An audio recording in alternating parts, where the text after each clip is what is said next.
Hi everyone, today's video is going to be part of the Christmas in July collab hosted by Crafty Michelle, and all of the other participants in this collab are going to be in the description box below. Please go and check them out. Today's video from me is going to be a mixed media technique using these Brushos.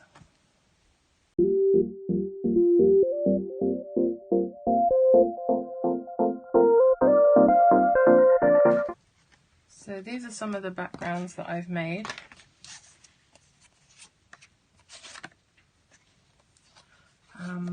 I will share with you a little technique. So these watercolours are usually quite vibrant. They're concentrated pigments. So to get these pastel colours is quite difficult. But the technique that I managed to come up with was to make a really bright version. So I would put this down, I would paste it with water, it would stick to my glass mat because it was wet, and then I would sprinkle the Brushos on, and then I would get a second piece of blank watercolour paper and I would sort of place it on top like I was kissing them together, and then I would leave it a few seconds and pull it off, and that's how I got this muted effect. I've not seen anyone else do that, so I thought I'd mention it. I got the idea as a mixture from Ingrid and from Jennifer Maguire because she does the squishing it together technique on vivid inked backgrounds, and I thought, hey, I wonder if that would work to get more muted coloured for Brushos, and it did. So I mixed those two techniques up and I thought I'd share that. So this is going to be my under layer, and then I will stamp an image and heat emboss it and then do a layer on top. So I will show you some of the ones where I've done the second layer already.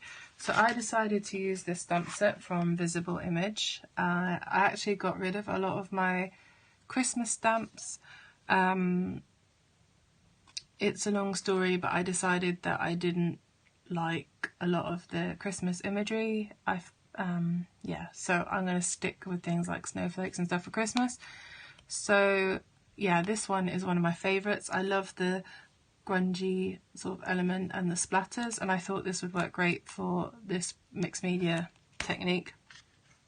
So this is one where I did the muted pink underneath and then the purple on top, and I heat embossed it with Versamark, and then I put on some clear embossing powder from Wow, and I would use a fine detail one just because you get the best results on this technique. Now I use really naff watercolour paper. It did not hold water very well, so I had to flatten this in my die cutting machine. I just put some printer paper on top of it to protect the heat embossing and ran it through my machine, and it's still pretty wavy. So I will be doing that again, but eventually if you do that enough times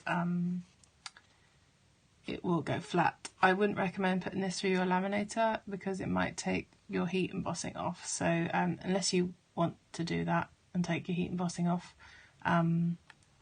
after you've finished both layers, then you could try that.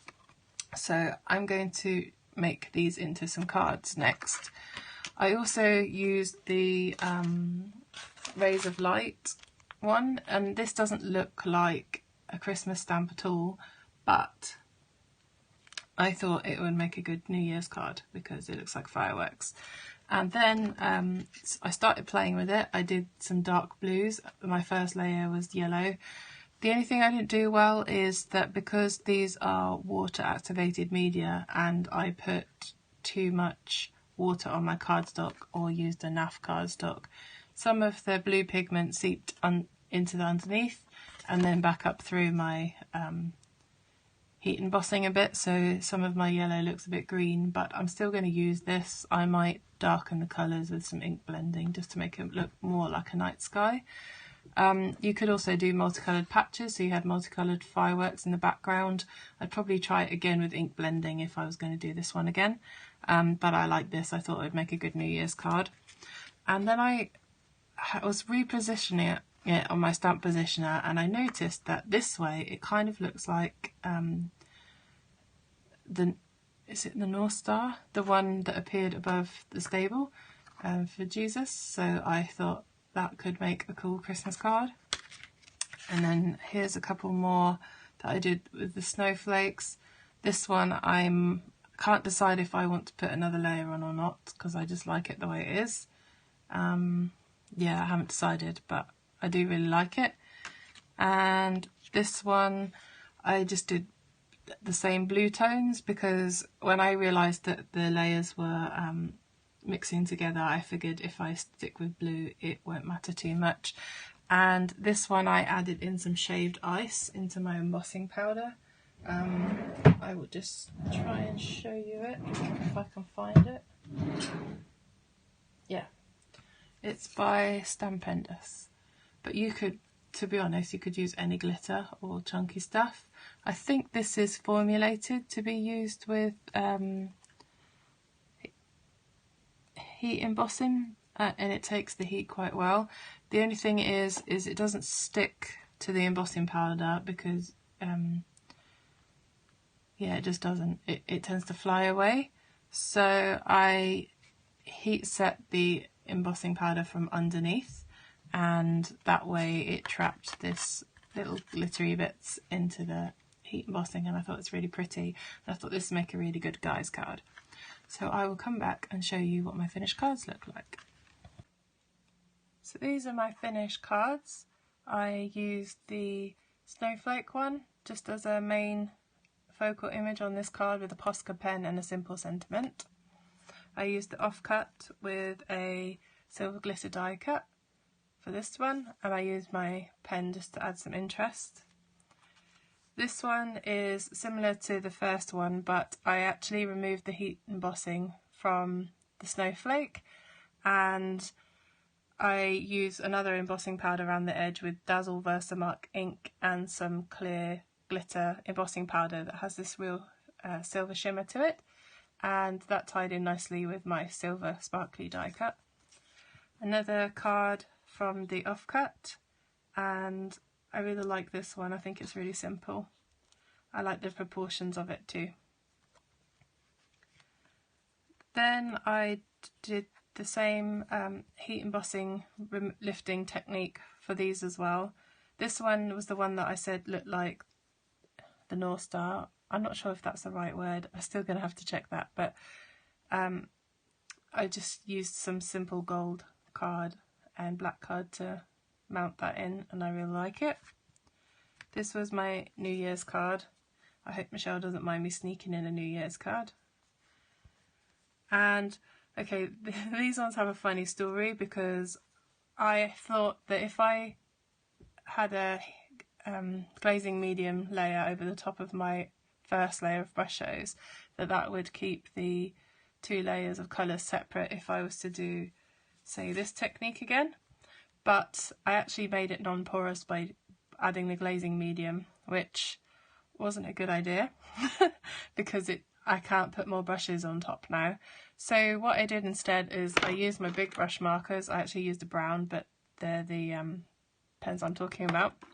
And because this is non-porous, I could add it around the sides and smudge it with my finger. The only thing I will say is, if you're going to do that technique, make sure that you have fully covered your card with glazing medium, because there are areas, say like this one, where I missed and the ink just sunk into the paper in a big chunk and would not move. So I think it's hidden by the fact that it's a grungy background, but if you're a bit of a perfectionist or that would really bug you, I just wanted to share that because I learnt that while I was making these. And then I decided to use this image that I got in a card magazine, and I coloured her up as an angel. I didn't really plan on using yellow for Christmas cards, but I actually really like the way this came out, and this kind of background really suits this angel. And then I wanted to include more different skin tones in my work. I just think that's a conscious effort that I want to make given everything that's been going on in the world, and I really like this one. I thought that she looked really pretty, so I coloured her up. And then just to show that you don't have to make big backgrounds, you can just make a small focal piece. I made this 4x4 card and I just stamped this stamp that I got a long time ago in a Craft Stamper magazine, and I really like it, so I've kept it. But yeah, it's just super simple, and I love the fact that the texture background just shows through the cards, and I made a couple of those. And then I still have all of these backgrounds left to make more cards with, so this technique went really quickly. The hardest part was just deciding which elements to put together, and if you really want to make one of these, I really hope that you'll give it a try. The last thing I wanted to say is when I lifted the heat embossing, I used my iron and some copy paper, and this now has the embossing powder on it. So keep these, and next week you'll see a technique that you can use using this. Okay, thank you guys for listening and watching my video. I really do hope that you'll go and check out everyone else on the collab, and hopefully I'll see you next week for my next project. Bye! 50 awesome points to everybody who got this far in the video. Don't forget to like and subscribe and hit that notification bell so you can find out when I release new videos. And there are a couple of videos here for your delectation if you so desire.